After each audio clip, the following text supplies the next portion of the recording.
Creation Day 5. Fish. When God created the earth during the creation week about 6,000 years ago, His creation included our marvelous oceans with their 320 million cubic miles of salt water. Evolutionists believe that life began in the ocean when life created itself. They teach that the first tiny microscopic form of life was the result of random processes of chemical and physical interactions. Evolution teaches that the first tiny, one-celled form of life somehow evolved into every other form of life that now exists.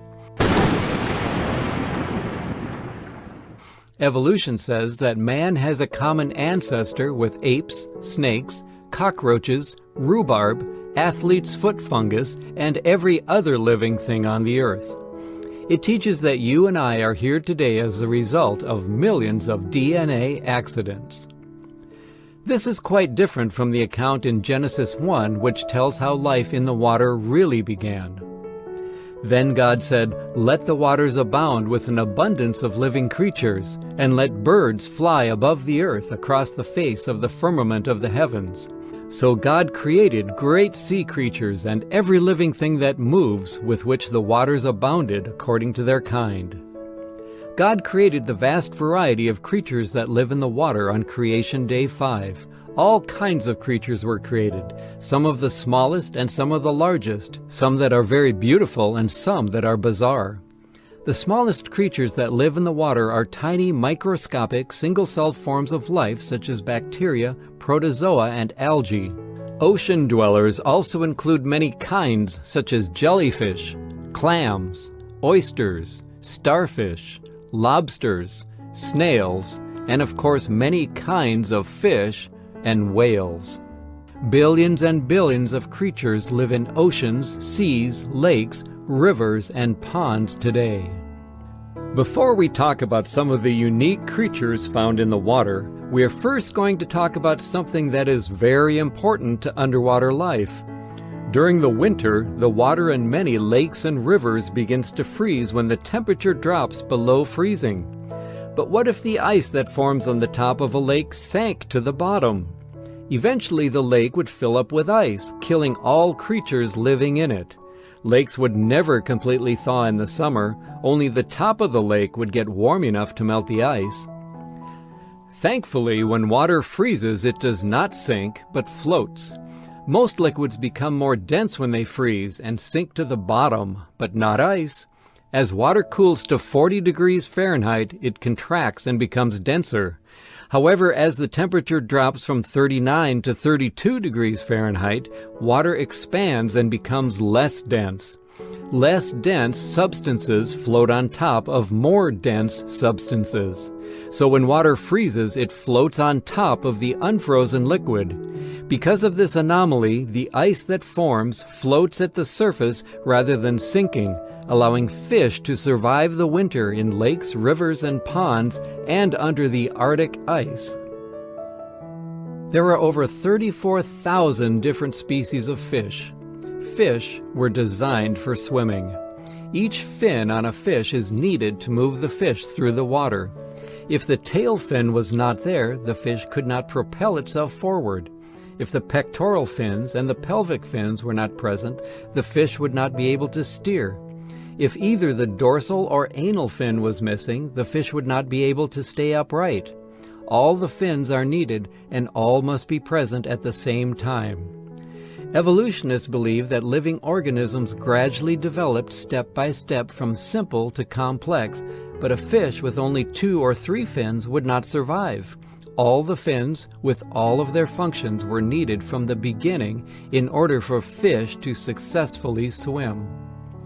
Evolutionists believe that hundreds of millions of years ago, fish evolved from some lower life form. However, not one single fossil has ever been discovered showing this intermediate form of half fish and half invertebrate.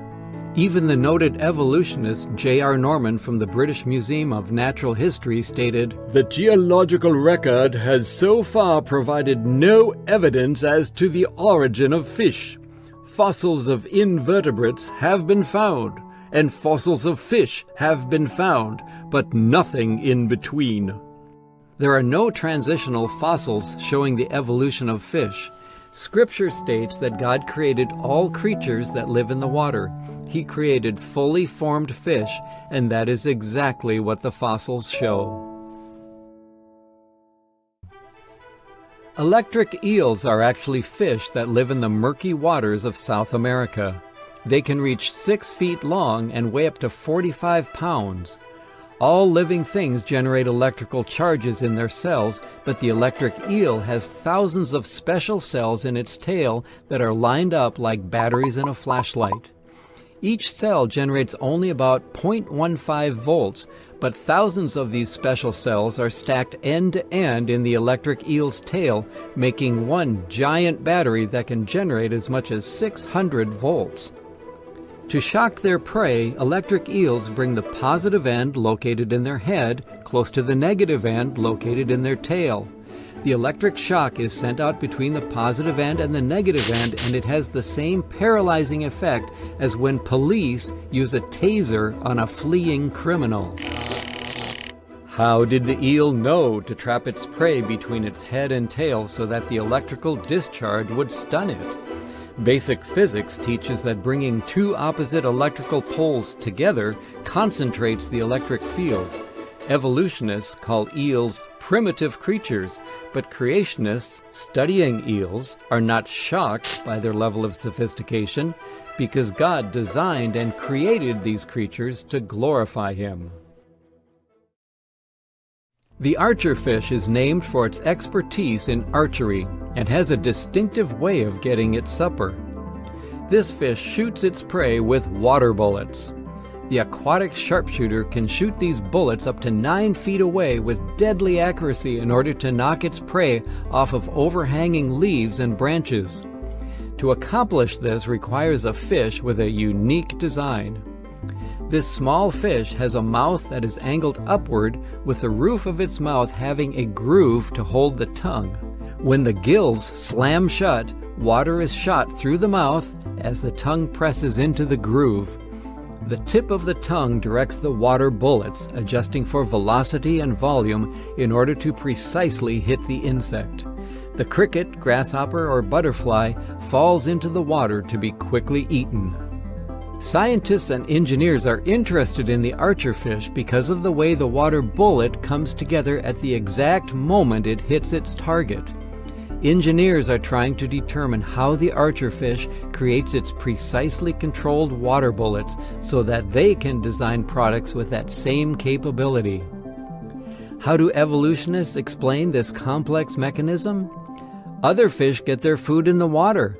No fish ever hunted for its food in the air, so where did the archerfish get this idea?